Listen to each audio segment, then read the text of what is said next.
ஏன் அவன் சாதி தலைவன் அல்ல, சாதித்த தலைவன். சமூக தலைவன் அல்ல, ஒரு தேசிய இனத்தின் பெருந்தலைவன். அதனாலதான் அவன் பெருந்தலைவன். உலகத்தில் அறிவார்ந்த என் இன சொந்தங்களே, என்னை பெற்ற பேரன்பு மிக்க பெரியவர்களே, தாய்மார்களே, என் அன்பு தம்பி தங்கைகளே, உலகத்தில் எல்லாருமே தன்னலவாதிகளாக தான் இருந்திருக்காங்க. எந்த மனித குணமும் தனக்கு கிடைக்காதது எவனுக்கும் கிடைக்கூடாதுன்னு தான் நினைப்பாங்க. எல்லாரும் தான் என் கடையில வியாபாரம் இல்லை, இவன் கடையில வியாபாரமா, இப்படிதான் நினைப்பான். உண்மையா இல்லையா? அதை மட்டும் எனக்கு எனக்கு 2 கண்ணு இல்லைனாலும் பரவாயில்ல, அவனுக்கு ஒத்த கண்ணாவது போயிடணும். இதான் உளவியல் மனித மனம். யான் பெற்ற இன்பம் பெருகை வையகம். இதான் நம் முன்னோர்கள் பாடி வச்சது. யான் பெறாத இன்பத்தை பெருகை வையகம் நினைச்ச ஒரே மகன் உலகத்திலேயே தாத்தா காந்திருக்கிறார்.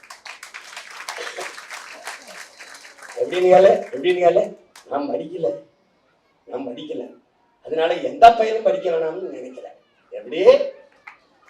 ஏய், நானே படிக்கல, உனக்கு என்ன படிப்பு?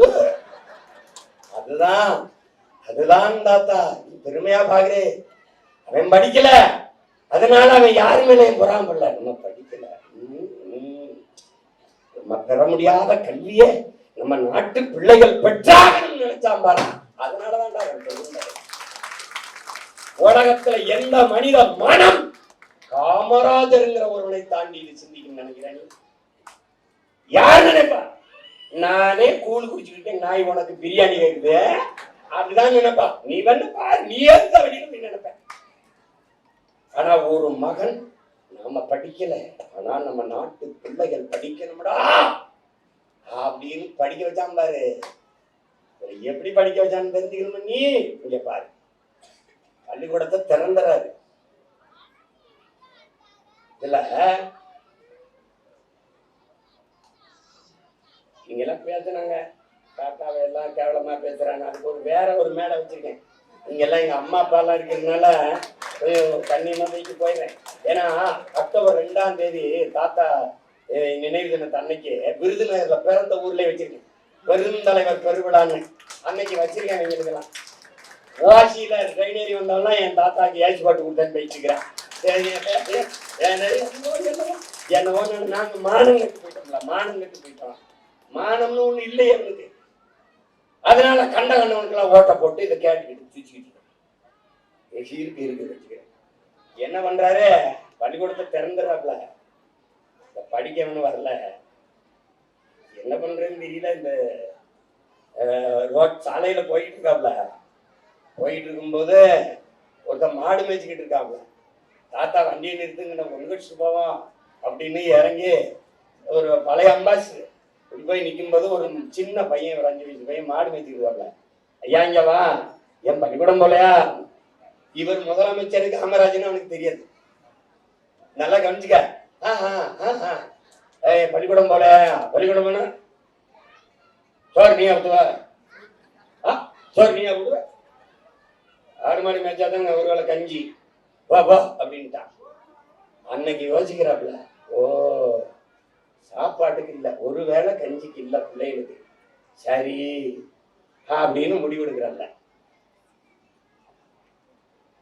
என்ன பண்றாரு, ஒரு வேளை சோறாவது போட்டு பிள்ளைகளை படிக்க வச்சிருவோம்னு நினைச்சு மதிய உணவுன்னு ஒரு திட்டத்தை கொண்டு வராங்க. உலகத்துல அப்படி சிந்திச்சவன் எவனும் இல்லை. மதிய உணவு திட்டத்தை கொண்டு வந்துட்டாப்ல, இவன் வரல. ஏன்னா ஒருவேளை சோறு இல்லைன்னா சோறும் போட்டோம் படிக்க வரலையே என்ற பிள்ளைய அப்படின்னு மறுபடியும் என்னையாவும் பிரச்சனைன்னு போட்டுக்கிற டவுசர் சட்டை இல்ல, அவன் அப்படி எப்படி படிக்க வருது? சீருடையா, இலவச சீருடைன்னு ஏற்றதால் உயர்ந்த சாதி தாழ்ந்த சாதி ஏழை பணக்காரன் என்ற பாகுபாடு வேறுபாடு இல்லாது மாணவ பிள்ளைகள் ஒரே இருக்கையில் ஒன்றாக இருந்து படிக்க வேண்டும் என்பதற்காக சீருடை என்ற திட்டத்தை கொண்டு வந்தவன் அவன் தான். அதுக்கப்புறம் படிக்க வரல. சரி என்னதான்டா பண்றதுன்னு பாக்குறாப்ல, என்னடா இன்னும் வரமாட்டேன் அப்படின்னு. அதெல்லாம் சரிய போட்டுக்கிற டவுசர் சட்டை கூட எழுதி படிக்க நோட்டு புத்தகம் இல்லையேன்னு சொன்ன உடனே இலவசமாக எழுதி படிக்க நோட்டு புத்தகம் ஸ்லேட்டு கொடுத்து படிக்க வச்ச மகன் இந்த நாட்டிலே பெருந்தலைவர். அறிவார்ந்த எனது சொந்தங்களே, ஒரு நாட்டின் வளத்திலேயே ஆகப்பெரிய செல்வம், ஆகப்பெரிய வளம் அறிவு செல்வம் தான். அந்த அறிவு செல்வத்தை இந்த நாட்டு மக்களுக்கு கொடுத்த பெரும் வல்லல் நம்முடைய தாத்தன் காமராஜர் என்பதை அறிவார்ந்த தமிழ் சமூக மக்கள் புரிந்து. மதிய உணவு திட்டம் கொண்டு வர்றாரு. கொண்டு வரும்போது அரசாங்கத்துக்கிட்ட காசு இல்லை. நீங்க நல்லா கவனிச்சுக்கணும். இன்னைக்கு இருக்கிற மாதிரி வரி இல்ல, இன்னைக்கு இருக்கிற மக்கள் தொகை இல்ல, தொழில் பெருக்கம் இல்ல, இவ்வளவு பிரச்சனை இல்ல.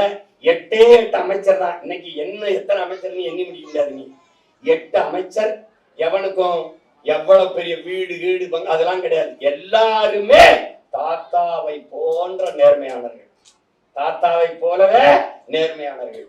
அப்படி இருக்கும்போது காசு இல்லை, என்ன பண்றதுன்னு யோசிக்கிறாப்புல. நேத்து சுந்தர வடிவேலு அவர் தான், அவர் ஒரு கல்வித்துறையில இருக்கிறாங்க, அவரை கூப்பிட்டு பேசும்போது இப்ப இந்த மதிய உணவு போடுறதுக்கு என்ன பண்றதுன்னா, நமக்கு நிதி இல்லை, ஃபண்டு பத்தாது, நிதி இல்லை என்று எல்லாரும் சொல்றாங்க. அப்படியா? இப்போ ஒரு வேளை சோறு போட்டாவது நம்ம பிள்ளைகளை படிக்க வச்சிடணும். எப்பாடு பட்டாவது படிக்க வச்சுட்டா நம்ம பிள்ளைகள் வளர்ந்து நாட்டை காப்பாத்தி பெறுவான். அதனால நீ எவ்வளவு பணம் இருக்கோ அவ்வளவு தூரம் அதை செய். மீதி இல்லைன்னா நான் மடி ஏந்தி ஊரா போய் பிச்சை எடுத்தாவது என் பிள்ளைகளை நம்ம படிக்க வச்சிருவோம்னு சொன்னா. இதைத்தான் அவை கற்கை நன்றே பிச்சை உகிலும் கற்கை நன்றேன்னா, பிச்சை எடுத்தாவது ஒரு தலைமுறை பிள்ளைகளை படிக்க வைத்து விட வேண்டும் என்று நினைத்த தலைவன் இந்த பூமி பந்தில், இந்த நிலத்தில் நம் தாத்தன் காமராஜ் தான். எவனும் கிடையாது, எவனுமே கிடையாது. நீ 1 2 கிடையாது அவன் புகழை பேசிட்டே போறதுக்கு. போயிட்டு போகும்போது துண்டப்படி இந்த பக்கம் இடது பக்கம் போட்டு போறது அவருக்கு வழக்கம். ஒரு சட்டை போட்டுக்க இந்த இடத்துல கிழிஞ்சிருது, சட்டை இந்த இடத்துல கிழிஞ்சிருது. என்ன பண்றது தெரியல, நாத்து சட்டை இல்ல.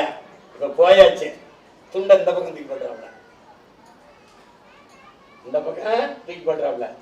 உலகத்துல ஒரு முதலமைச்சர் கிழிஞ்ச சட்டையை மறைக்க தோல்ல இருக்க துண்டை மாத்தி போட்ட வேணாம் நீ பாட்டிருக்கிய? அவன் தான் நம்ம தாத்தா தான். ஊருக்கு போகும்போது துண்டு அவருக்கு பரிசா இந்த போட்டாங்கல்ல, இங்க போட்டாங்கல்ல, இது மாதிரி துண்டு பரிசா போடுறதெல்லாம் வாங்கி அப்படியே பின்னாடி கொடுப்பாரு. நெல்லை ஜெவமணி ஐயா தெரியுங்களா உங்களுக்கு? அவர் தான் மடிச்சு வைப்பாப்புல. வண்டியில போகும்போது, ஜெவமணி அந்த துண்டெல்லாம் பத்திரமா வையே, அதுல எடுத்துடாத, உனக்கு வேணா நான் தனியா வாங்கி தரேன். தாத்தா ஊருக்கு போயிருக்காப்புல, வரும்போது இந்த துண்டு கொண்டு வருவாப்புல, அதுல சட்டை தச்சு போட்டுக்கலாம்னு அந்த பாலமந்தி பள்ளிக்கூடத்துல படிக்கிற பிள்ளைகள்லாம் ஆசையா காத்திருக்கேன். அதை எடுத்துக்கூடாத ஜெர்மனி, அப்படியே வையின்னு தோல்ல போட்ட துண்டை மக்களுக்கு தொண்டுக்கு பயன்படுத்தின ஒரு தலைவன் உலகத்துல நம்ம தாத்திரத்தான் இருக்காங்க. ஏய், வாரம் நம்ம கறி, கோழி, முட்டை, இதெல்லாம் ஆட்டுக்கறி, கோழிக்கறி, விருந்து, மீன் எல்லாம் ஒரு முதலமைச்சர், நாட்டின் முதலமைச்சர் வாரத்துக்கு 1 நாள் தான் அசைவம். அந்த 1 நாளும் அசைவம் என்ன நினைக்கிற? ஆட்டுக்கறி, கோழிக்கறி எல்லாம் கிடையாது, முட்டை. அந்த முட்டையும் ஒரே முட்டை தான். ஒரு வேளை தாத்தா சாப்பிடுற நேரத்துக்கு தம்பி போல, எங்க ஐயா போல ஒரு விருந்தினர் வந்துட்டாங்கன்னா, ஐயா கணேசன் ஐயா போல ஒருத்தர் விருந்தினர் வந்துட்டாங்கன்னா, அந்த இன்னொரு முட்டையை அவிச்சு வச்சா அடுத்த வாரம் அந்த முட்டையும் தாத்தாவுக்கு கிடையாது. இப்படிலாம் ஒரு மனுஷன் வாழ்ந்துருப்பான்னு நினைச்சு பார்த்திருக்கியா நீ?